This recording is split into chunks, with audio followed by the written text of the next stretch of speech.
Saudamos a todos os nossos queridos amigos e irmãos em Cristo Jesus. Sejam bem-vindos ao estudo da lição número 13, Convertendo Corações no Tempo do Fim. Vamos orar ao nosso Deus. Pai querido que estás nos céus, na Tua presença estamos. Em nome de Jesus nos introduzimos na Tua presença, confiando nos méritos do nosso Salvador Jesus, para suplicar o Espírito Santo sendo derramado sobre mim e os meus irmãos. Derrama sobre nós a Tua bênção, ilumina-nos ao estudarmos a Tua palavra e que o Senhor fale ao nosso coração. Em nome de Jesus. Amém. Convertendo corações no tempo do fim. O verso áureo é Malaquias capítulo 4 e os versos 5 e 6. Eis que eu vos enviarei o profeta Elias, antes que venha o grande e terrível dia do Senhor. Ele converterá o coração dos pais aos filhos e o coração dos filhos aos seus pais, para que eu não venha e fira a terra com maldição. A palavra de Deus fala do Elias literal que viveu nos dias de Acabe e de Jezabel. A Bíblia também fala do Elias João Batista, do Elias do Novo Testamento. E a Bíblia também fala do Elias no tempo do fim. O Elias nesta última geração que se prepara para ver Jesus Cristo vindo em glória e majestade. Queridos, este é o desafio de Deus para você, sermos o Elias moderno, o João Batista moderno, com uma vida simples, com um vestuário simples, com uma mensagem direta de arrependimento e confissão. Na parte de domingo, a profecia dos corações convertidos. Abra sua Bíblia em Malaquias. Malaquias é o livro das perguntas. Eu não vejo nenhum outro livro com tantas perguntas. Perguntas sendo feitas por Deus e perguntas sendo feitas também pelo povo de Israel. Portanto, aqui você pode ler Malaquias capítulo 1. A primeira pergunta está no verso 2. Eu vos amei, diz o Senhor, mas vós dizeis, em que nos amaste? Deus nos ama, mas o povo rebelde diz, em que nos amaste? A segunda pergunta você vai encontrar no verso 6. O filho honrará o pai e o servo ao meu senhor, e se eu sou o pai, onde está a minha honra? Se eu sou o pai, o criador de todos, onde está a minha honra? É Deus quem está perguntando. E agora no verso 7, a terceira pergunta, ofereceis sobre o meu altar pão imundo e dizeis, em que te havemos profanado? O povo oferecia pão imundo, cordeiros aleijados, uma oferta aleijada, e ainda perguntavam, em que te havemos profanado? E a quarta pergunta está no verso 8, porque quando trazeis animal cego para o sacrificardes, não faz mal. E quando ofereceis o coxo ou o enfermo, não faz mal. Ora, apresenta-o ao teu príncipe, terá ele agrado de ti? Ou aceitará ele a tua pessoa? É Deus quem está perguntando. E ainda temos no verso 13, vós ofereceis o roubado e o coxo e o enfermo. Assim fazeis a oferta. Ser-me-á aceito isto de vossa mão? Deus pergunta, você está me dando o pior de tudo e você quer que eu aceite? E agora no capítulo 2, no verso 10, nós encontramos a sexta pergunta. Não temos nós todos um mesmo Pai? Não nos criou um mesmo Deus? Por que seremos desleais uns para com os outros, profanando o concerto de nossos pais? E ainda no capítulo 2, no verso 17, enfadais ao Senhor com vossas palavras, e ainda dizeis, em que o enfadamos? E no capítulo 3, no verso 2, mas quem suportará o dia da sua vinda? E quem subsistirá quando ele aparecer? Porque ele será como fogo do ourives e como sabão dos lavandeiros. Está falando de Jesus Cristo, aquele que nos julga, aquele que nos purifica, aquele que nos lava. Ele quer um povo puro, ele quer um povo santo.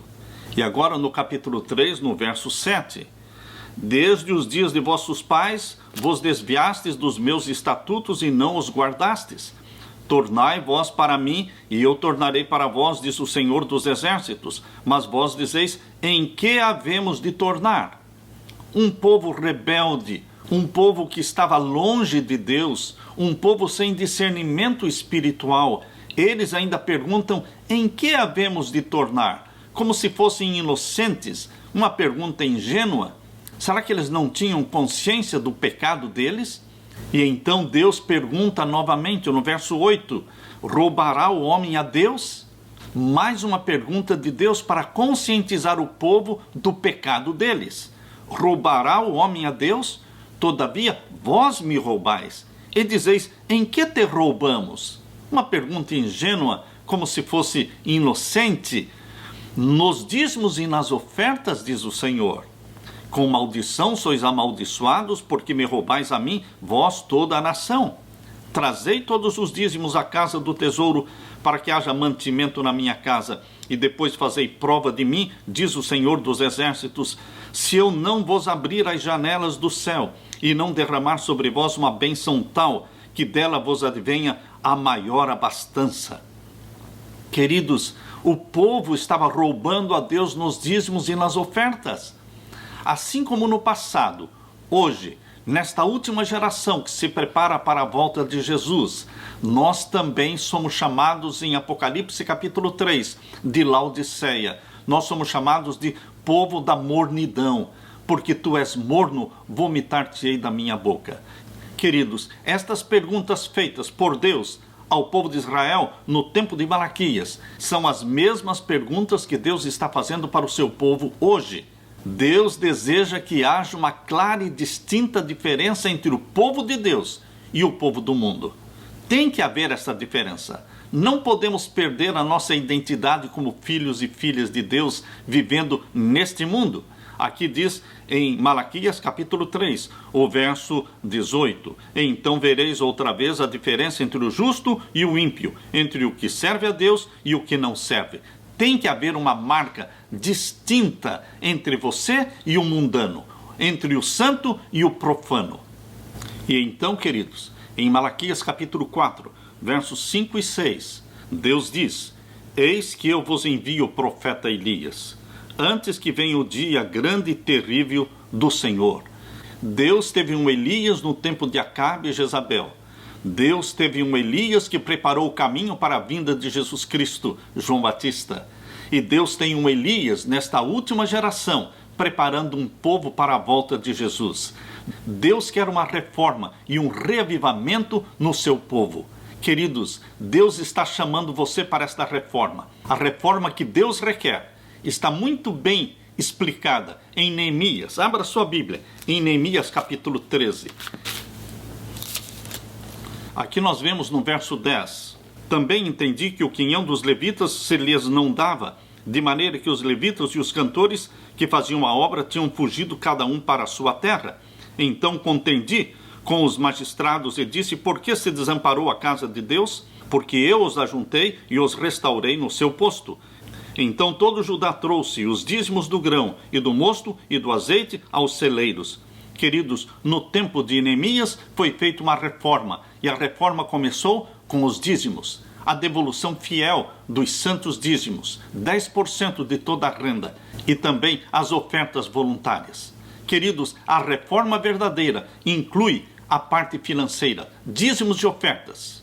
Mas a reforma verdadeira não para aí. Ainda no capítulo 13 de Neemias, você pode ver a partir do verso 15, que a reforma de Deus inclui também o quê? Vamos ler, verso 15 em diante. Naqueles dias, vi em Judá os que pisavam lagares ao sábado e traziam feixes que carregavam sobre os jumentos, como também vinho, uvas e figos e toda a casta de cargas que traziam a Jerusalém no dia de sábado, e protestei contra eles no dia em que vendiam mantimentos.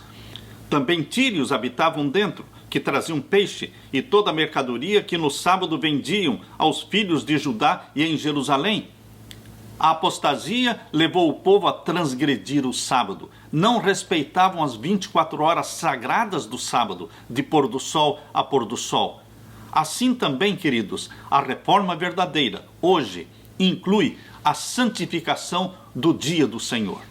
as 24 horas do sábado, de sexta-feira ao pôr do sol de sábado, elas são santas ao Senhor. Não devemos planejar viagem para o dia de sábado. Não deveremos ir a restaurantes no dia de sábado. Os alimentos que vamos comer no sábado, Deus nos dá já na sexta-feira e devem ser preparados. A sexta-feira é o dia da preparação. Tudo tem que ser preparado devidamente. A casa, a comida, o carro, a roupa que nós vamos vestir, tudo deve ser preparado para recebermos o dia do Senhor. A verdadeira reforma inclui o dízimo e as ofertas. A verdadeira reforma inclui também a obediência aos mandamentos de Deus e a santidade das 24 horas sagradas do sábado. Mas também a reforma verdadeira inclui aquilo que está aqui em Neemias capítulo 13 e os versos 23 em diante. Vi também naqueles dias judeus que tinham casado com mulheres asdoditas, amonitas e moabitas, e seus filhos falavam meio asdodita e não podiam falar judaico senão segundo a língua de cada povo. E contendi com eles e os amaldiçoei e espanquei alguns deles e lhes arranquei os cabelos e os fiz jurar por Deus, dizendo: não dareis mais vossas filhas a seus filhos e não tomareis mais suas filhas, nem para vossos filhos, nem para vós mesmos. Porventura não pecou nisto Salomão, rei de Israel? Não havendo entre muitas gentes rei semelhante a ele, e sendo amado do seu Deus, e pondo o Deus sobre todo Israel? E contudo as mulheres estranhas o fizeram pecar. E dar-vos-íamos nós ouvidos para fazermos todo este grande mal, prevaricando contra o nosso Deus, casando com mulheres estranhas? Vocês percebem? A reforma verdadeira inclui a bênção no casamento. Filhos de Deus se casando com filhos de Deus. Queridos, Deus condena o jugo desigual. Não há comunhão entre luz e trevas. E aqueles que vão se tornar uma só carne no casamento, eles precisam ser ambos obedientes aos mandamentos de Deus, falando uma só linguagem, preparando a sua família para o céu. Deus quer esta reforma verdadeira para você e para mim neste tempo do fim, nesta última geração, preparando-nos para a volta de Jesus. Na parte de segunda-feira, reencontro da família. Abra sua Bíblia agora no primeiro livro de Reis. O primeiro livro de Reis, o capítulo 16. Primeiro livro de Reis, capítulo 16, e o verso 29 em diante. E Acabe, filho de Onri, começou a reinar sobre Israel no ano 38º de Asa, rei de Judá, e reinou Acabe, filho de Onri, sobre Israel em Samaria 22 anos. E fez Acabe, filho de Onri, o que parecia mal aos olhos do Senhor, mais do que todos os que foram antes dele. Acabe pecou e prevaricou e profanou mais do que todos os reis que existiram antes dele. E o verso 31, e sucedeu que, como se fora coisa leve andar nos pecados de Jeroboão, filho de Nebate, ainda tomou por mulher a Jezabel, filha de Etbaal, rei dos Sidônios, e foi e serviu a Baal e se encurvou diante dele. E levantou um altar a Baal, na casa de Baal que edificara em Samaria.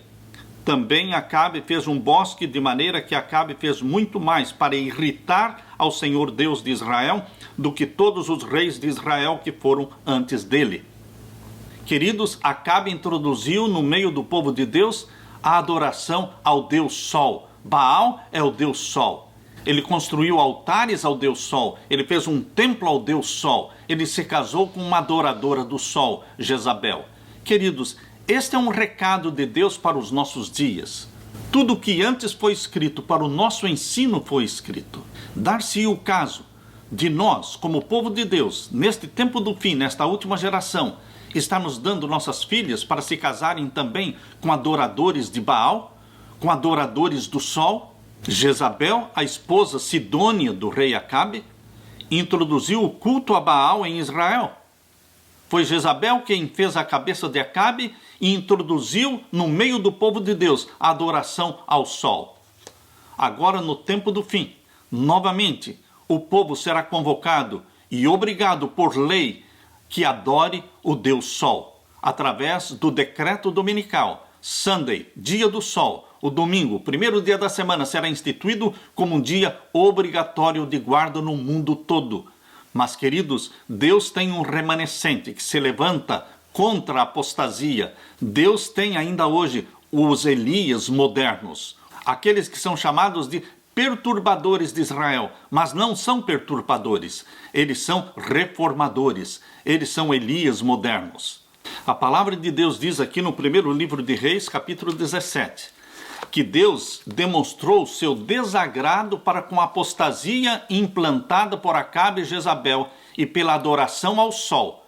Aqui naquilo que lemos em 1 Reis, capítulo 17, verso 1 em diante. Então Elias, o tisbita, dos moradores de Gileade, disse a Acabe: vive o Senhor, Deus de Israel, perante cuja face estou, que nestes anos nem orvalho e nem chuva haverá, senão segundo a minha palavra. Uma profecia de seca. Deus retiraria a chuva. Na Bíblia, a chuva é um sinônimo de bênçãos. Mas como Deus tinha sido abandonado, como Deus foi desconsiderado, então Deus retira a bênção, retira a chuva. Por quanto tempo? Por 3 anos e meio. Abra sua Bíblia em Lucas capítulo 4, verso 25. Lucas capítulo 4 e o verso 25. Aqui nós vemos as próprias palavras de Jesus. Lucas 4, 25. Em verdade vos digo que muitas viúvas existiam em Israel nos dias de Elias, quando o céu se cerrou por 3 anos e 6 meses, de sorte que em toda a terra houve grande fome. Deus reteve as chuvas por 3 anos e meio, 42 meses de seca. No tempo do Elias, literal, do Acabe e da Jezabel, literais, Deus reteve a chuva por 3 anos e meio, literais, 42 meses, literais, porque foi instituído naquele tempo a adoração ao sol. Agora, queridos, no tempo do fim, novamente a adoração ao sol será instituída.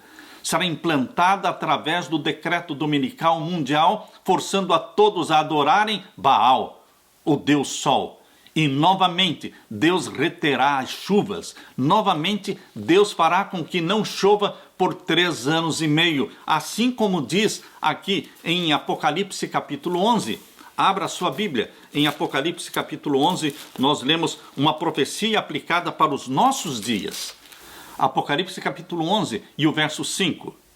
E se alguém lhes quiser fazer mal, fogo sairá da sua boca e devorará os seus inimigos, e se alguém lhes quiser fazer mal, importa que assim seja morto. Estes têm poder para fechar o céu, as testemunhas de Deus, o Antigo e Novo Testamento, mas também representa o povo de Deus no tempo do fim. Eles têm poder para fechar os céus. Para quê? Para que não chova nos dias da sua profecia. Quais eram os dias da profecia de Elias? 3 anos e meio, 42 meses. Quantos dias são a profecia agora no tempo do fim? Aqui está mencionando. Estes têm poder para fechar o céu, para que não chova nos dias da sua profecia. De quantos dias? Aqui mesmo explica no capítulo 11 e no verso 2. E deixa o átrio que está fora do templo, e não o meças, porque foi dado às nações, e pisarão a cidade santa por 42 meses. A cidade de Jerusalém será dominada pelo poder papal por 42 meses, 3 anos e meio.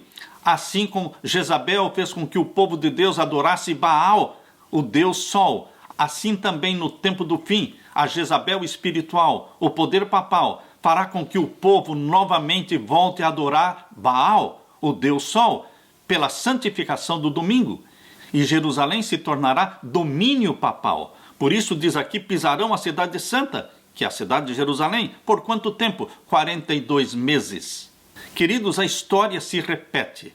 Por isso deveremos prestar atenção nesta profecia de Apocalipse 11, verso 6. Estes têm poder para fechar o céu, para que não chova nos dias da sua profecia, e têm poder sobre as águas para convertê-las em sangue, e para ferir a terra com toda a sorte de pragas, todas quantas vezes quiserem. Queridos, essa é uma profecia não para o passado. Apocalipse capítulo 11, verso 6 está falando do futuro, daquilo que vai acontecer no tempo do Elias moderno. A história vai se repetir. 1 Reis capítulo 17 é uma profecia também para os nossos dias. Assim como Elias foi perseguido, o povo remanescente será perseguido. Assim como Elias foi sustentado por Deus, o povo remanescente será sustentado por Deus. Assim como Deus mostrou para Elias que existia gente sincera que amava a Deus, mas não pertencia ao povo de Deus, assim também hoje, queridos, Deus tem povo fiel espalhado em todas as igrejas e em todas as religiões. Aqui diz em 1 Reis capítulo 17 e o verso 8: Então veio a Elias, a palavra do Senhor, dizendo: Levanta-te e vai a Zarefate, que é de Sidom, e habita ali.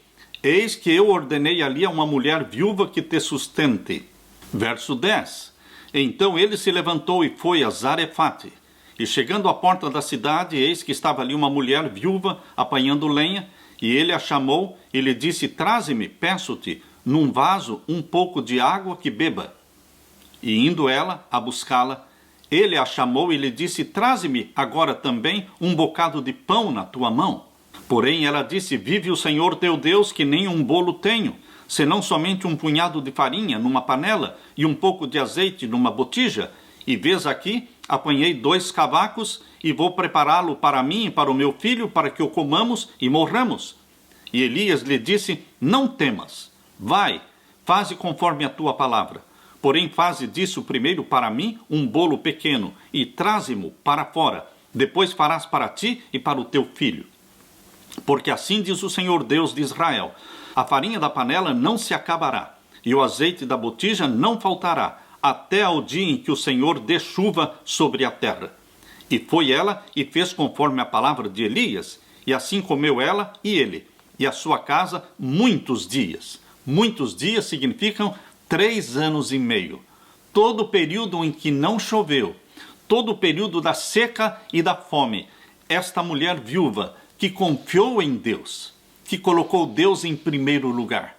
Elias apareceu na vida desta viúva no lugar de Deus. Ele estava representando Deus. Quando ele disse: Faze disso primeiro para mim um bolo pequeno e traze-mo para fora, depois farás para ti e para o teu filho.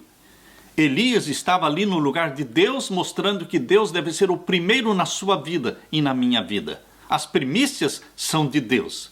Se nós colocamos Deus em primeiro lugar na nossa vida, tudo será acrescentado, nada vai nos faltar. Deus suprirá todas as nossas necessidades.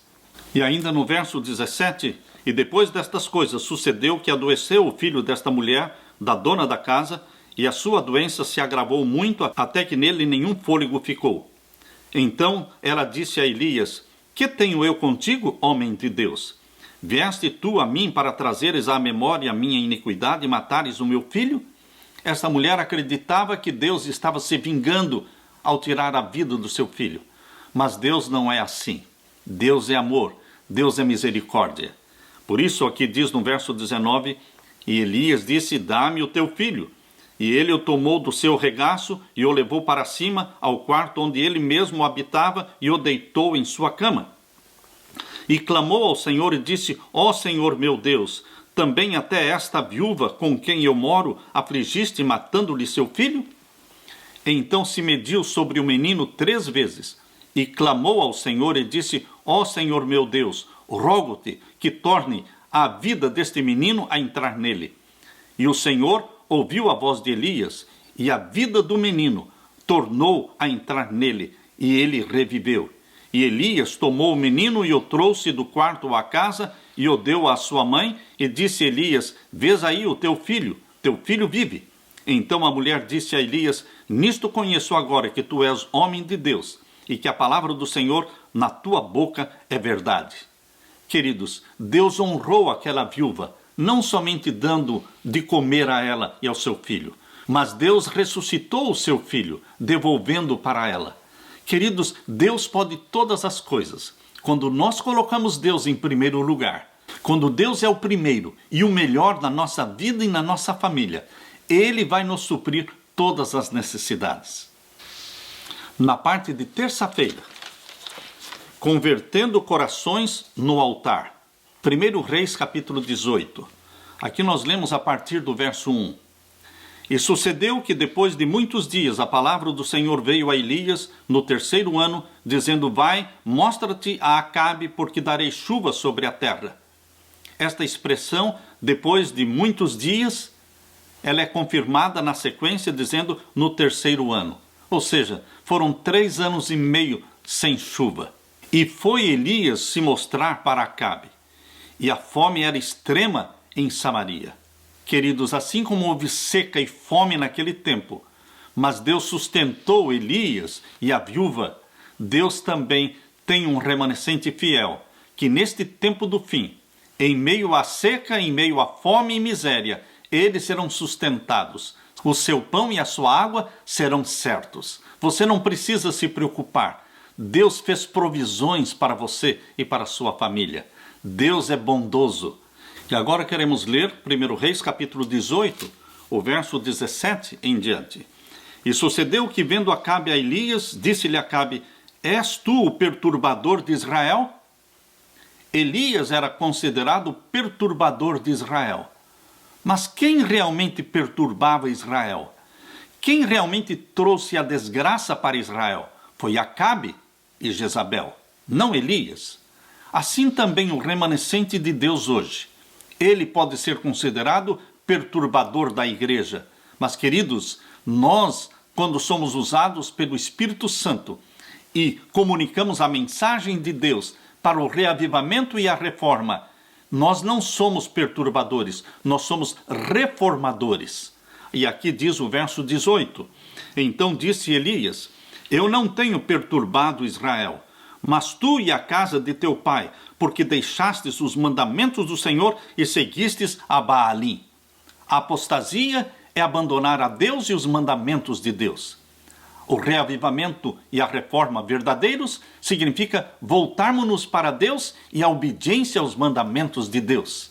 Você sabe, meu querido irmão, os mandamentos de Deus são 10 mandamentos, escritos pelo dedo de Deus em tábuas de pedra, mas estão lá em Êxodo capítulo 20. Mas o Espírito Santo quer gravar estes 10 mandamentos na sua mente e no seu coração. Esta é a obra do Espírito Santo. Ele grava os mandamentos de Deus, os 10 mandamentos, na nossa mente e no nosso coração. E nós teremos prazer em obedecer a Deus. A salvação é somente através de Jesus Cristo. O sangue de Jesus nos salva.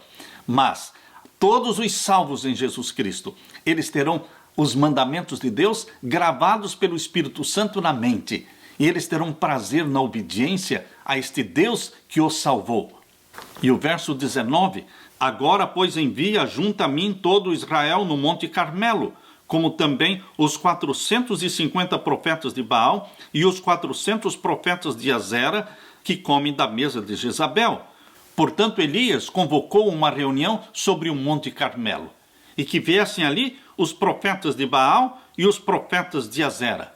850 profetas ao todo, sendo 450 profetas de Baal e 400 profetas de Azera.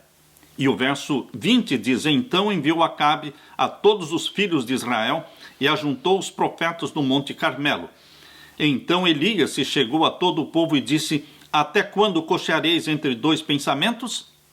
Se o Senhor é Deus, segui-o. Se Baal, segui-o. Porém, o povo lhe não respondeu nada. Queridos, o povo estava apostatado, longe de Deus. Tal como o rei, tal é o povo. A água nunca sobe acima da caixa d'água. Como Acabe era infiel e idólatra, todo o povo se tornou infiel e idólatra. A responsabilidade pela apostasia do povo de Deus cai sobre os seus líderes. Queridos, pastores ungidos pelo Espírito Santo chamam por um reavivamento. A mornidão de Laodiceia não é culpa somente do povo que está morno. É culpa também dos líderes, anciãos e pastores. Todos nós precisamos buscar o reavivamento, a reforma verdadeira na nossa vida. Quando os líderes se consagram, a bênção vem sobre todo o povo. E a pergunta que Elias fez foi: até quando cocheareis entre 2 pensamentos? Hoje nós fazemos a mesma pergunta. Até quando vamos continuar enamorados do mundo? Até quando queremos nos identificar com o mundo? Até quando queremos ficar parecidos com as demais igrejas, queridos? Deus não nos chamou como igreja adventista do sétimo dia para sermos iguais a todas as outras igrejas. Não somos iguais. A nossa mensagem é uma mensagem distinta, diferente, uma mensagem profética, uma mensagem de juízo, uma mensagem chamada de 3 mensagens angélicas, como está lá em Apocalipse capítulo 14. Queridos, Deus nos chamou não para popularidade. Deus nos chamou para pregarmos a mensagem do Evangelho eterno. Chegou a hora do juízo. Uma mensagem de arrependimento, uma mensagem de confissão. A pergunta feita por Elias, até quando cocheareis entre 2 pensamentos? Demonstra que o povo não tomava uma atitude ao lado dos mandamentos de Deus. Eles se deixavam levar pelas ideias de Acabe e de Jezabel. E o verso 22... Então disse Elias ao povo, eu só fiquei por profeta do Senhor, e os profetas de Baal são 450 homens. Queridos, é chegado o momento em que deve aparecer a diferença entre os seguidores de Deus, os adoradores de Deus e os de Baal. Hoje Deus está convocando o seu povo para o Monte Carmelo. Deus quer se manifestar. Deus quer fazer descer fogo do céu e abençoar a oração dos remanescentes. Assim como fez com Elias. O verso 26, e tomaram o bezerro que lhes dera e o prepararam, e invocaram o nome de Baal desde a manhã até o meio-dia, dizendo, Baal, responde-nos. Porém nem havia voz, nem quem respondesse, e saltavam sobre o altar que se tinha feito. E sucedeu que ao meio-dia Elias zombava deles e dizia, clamai em altas vozes, porque ele é um Deus. Pode ser que esteja falando, ou que tenha alguma coisa que fazer, ou que intente alguma viagem, porventura dorme e despertará. E eles clamavam a grandes vozes, e se retalhavam com facas e com lancetas, conforme ao seu costume, até derramarem sangue sobre si. E sucedeu que, passado o meio-dia, profetizaram eles até que a oferta de manjares se oferecesse. Porém, não houve voz, nem resposta, nem atenção alguma. Elias esperou até que chegasse o momento da oferta de manjares da tarde, às 3 da tarde. Então Elias disse a todo o povo, chegai-vos a mim. E todo o povo se achegou a ele e reparou o altar do Senhor que estava quebrado. O altar do Senhor estava quebrado. Hoje, queridos, o altar do Senhor está quebrado. O altar do Senhor dentro de cada casa, dentro de cada família, é o culto familiar. É o culto da manhã, é o culto da noite. Quando você consagra a tua família pela manhã, entregando os teus filhos a Jesus, o altar do Senhor precisa ser reparado, reconstruído. E as famílias precisam ser reconsagradas a Jesus Cristo. É chegado o momento de edificar o altar do Senhor dentro da nossa casa.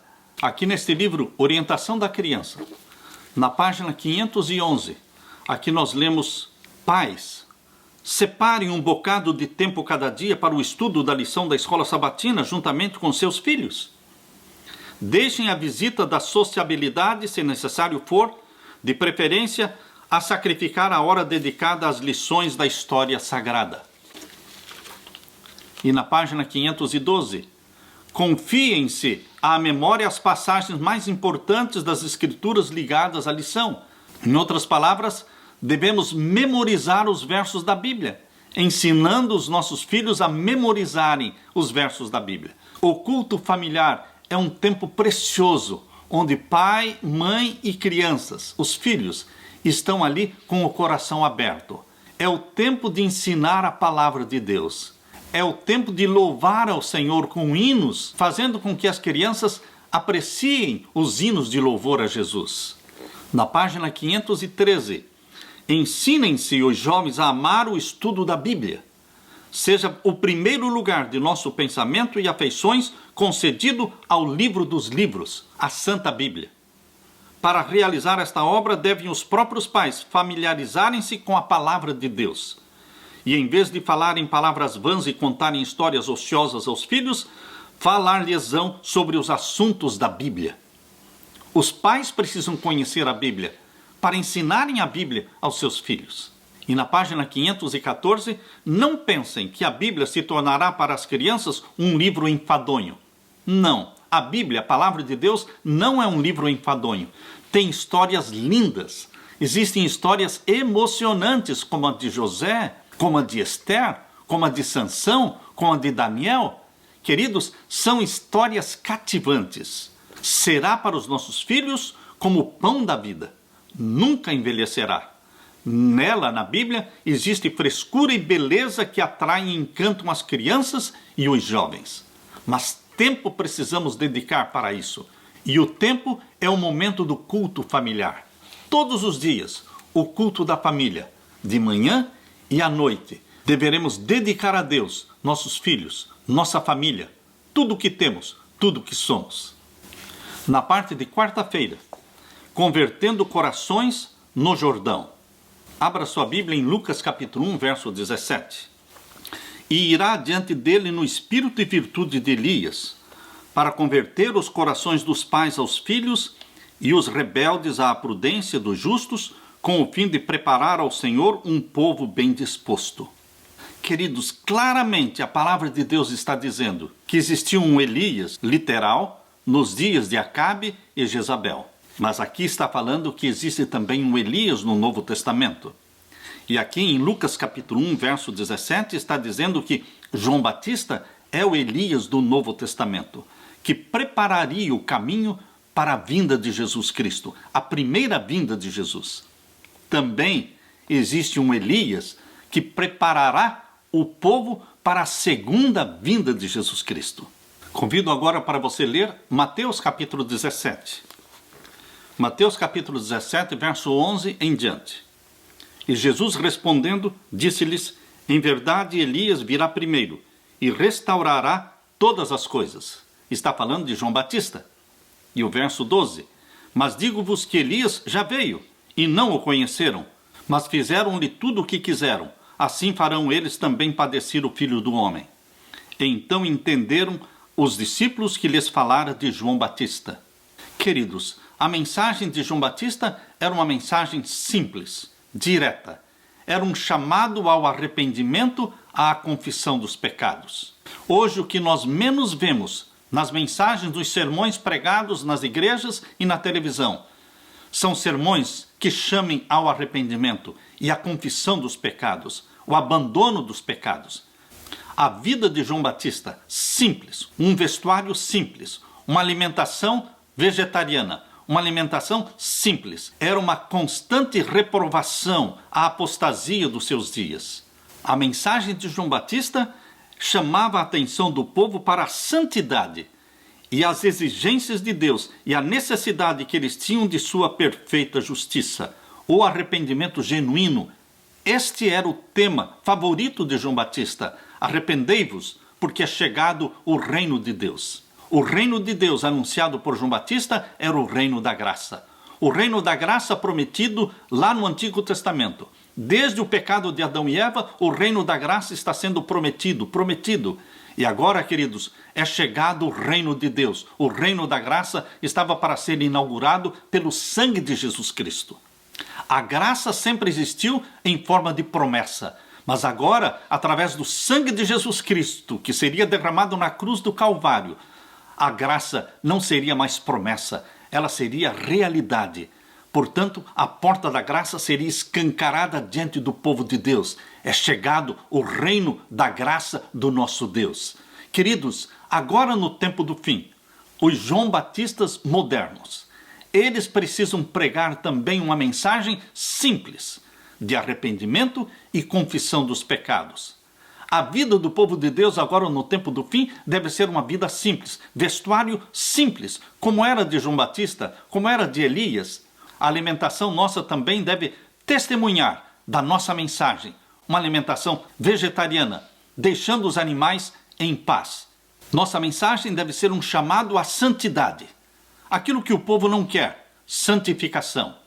O povo em geral se regozija na justificação, mas, queridos, depois de justificados pela fé em Jesus Cristo, terá que vir o processo da santificação. Mas a santificação só ocorre na vida daqueles que foram justificados pela fé em Cristo. Deus está nos chamando para a santidade, porque Ele é santo. Deus diz, porque eu sou santo, sede também vós santos. João Batista verdadeiramente preparou o caminho para a primeira vinda de Jesus. A minha pergunta é, será que nós, como João Batistas modernos, estamos preparando o caminho para a segunda vinda de Jesus?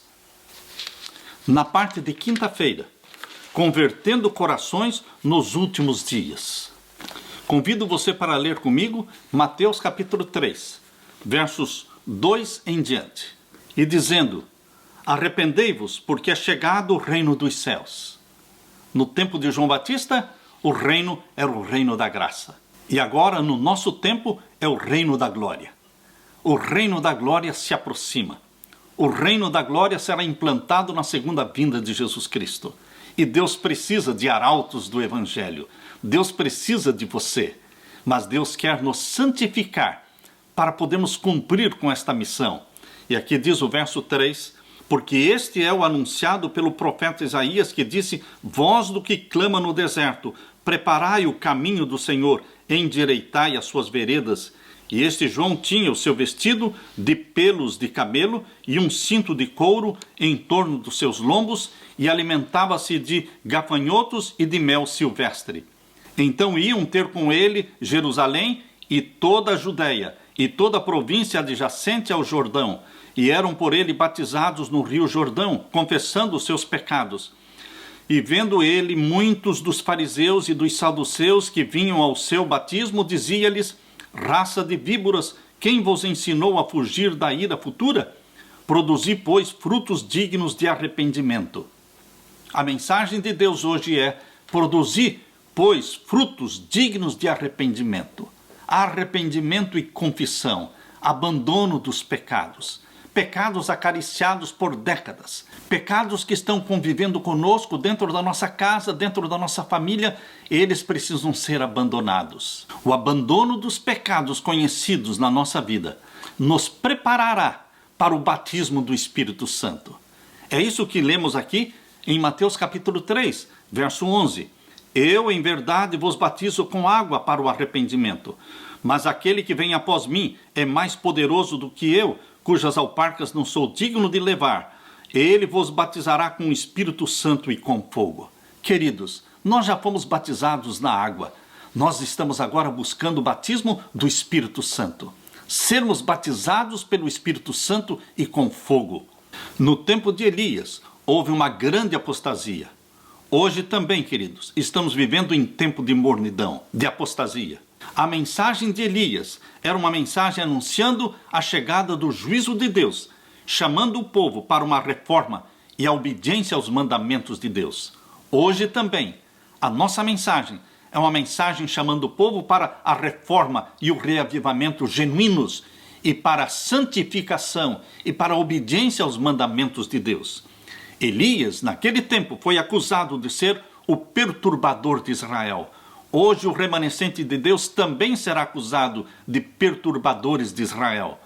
Cada vez que Elias surgiam 3 inimigos de Elias. Quem eram os inimigos de Elias? Acabe, Jezabel e os falsos profetas. Queridos, Acabe representava o poder político. Jezabel representava o poder religioso. Da mesma forma hoje, o Acabe hoje representa o poder político que se levantará para impor o decreto dominical. E Jezabel representa o papado. Jezabel espiritual, na profecia da carta que Deus escreveu à igreja de Tiatira, em Apocalipse capítulo 2. Nós lemos no verso 20. Mas tenho contra ti que tolera Jezabel, mulher que se diz profetiza, ensinar e enganar os meus servos para que se prostituam e comam dos sacrifícios da idolatria. E dei-lhe tempo para que se arrependesse da sua prostituição e não se arrependeu. Esta Jezabel, mencionada na profecia da carta de Tiatira, é uma aplicação ao papado. Portanto, queridos, Acabe representa o poder político, que será usado por Jezabel, o poder papal. O poder papal precisa do poder político. O Vaticano usará, portanto, os Estados Unidos da América do Norte para impor o decreto dominical. Portanto, Acabe e Jezabel estão unidos. O poder político e o poder religioso estão unidos. E os falsos profetas é o falso protestantismo, queridos. Assim como Elias tinha esses 3 inimigos, Nós também, o remanescente de Deus, temos 3 inimigos: o poder político representado pelos Estados Unidos, o poder religioso representado pelo papado, o Vaticano, e os falsos profetas, o protestantismo apostatado. No tempo de Elias, o decreto foi que todos deveriam adorar Baal. Baal era o sol, o Deus Sol. Hoje, no tempo do fim, o povo de Deus será convocado para que se ajoelhem e adorem Baal, o Deus Sol. Como é que o povo de Deus será convocado e estimulado a adorar Baal nos dias atuais? Queridos, através do decreto dominical, todos estarão adorando o Deus Sol. Novamente, a história se repete. No tempo de Elias, Deus demonstrou o seu desagrado, retendo as chuvas por 3 anos e meio. E, novamente, em nossos dias, Deus demonstrará o seu desagrado quando o nome de Deus for abolido da face da terra, quando os mandamentos de Deus forem abolidos e instituída a lei dominical. A lei de Deus, então, terá sido abolida na face da terra. E Deus mostrará o seu desagrado, retendo a chuva. Por 3 anos e meio haverá seca, haverá miséria, haverá fome, mas o remanescente de Deus será alimentado. O seu pão e a sua água serão certos. Como Deus cuidou de Elias, Deus vai cuidar de você, meu querido irmão. Assim como Elias teve que fugir para o deserto, para que não fosse morto, assim também o povo de Deus hoje será perseguido. Teremos que fugir das cidades, irmos para os campos, para as florestas, para sermos protegidos por Deus e alimentados por Deus. Mas, queridos, assim como Elias foi arrebatado para o céu, no final de tudo isso, Deus honrou a fé de Elias, arrebatando-o para o céu. Assim também o remanescente fiel será, para a glória de Deus, arrebatado para o céu. Na segunda vinda de Jesus Cristo, todos nós seremos arrebatados para o céu, para vivermos na presença de Deus eternamente. Queridos, a história vai se repetir, mas o meu apelo é para que você seja o remanescente fiel. O meu apelo é para que você seja o terceiro Elias, o último Elias. Portanto, meu querido irmão, eu deixo para você este apelo, o apelo da reforma e do reavivamento genuínos, e que você e eu possamos ser arrebatados para o céu, sem ver a morte, assim como Elias, para podermos viver eternamente na presença do nosso Deus. Deixo com vocês a paz do meu Senhor Jesus. Esta é a minha oração. Amém.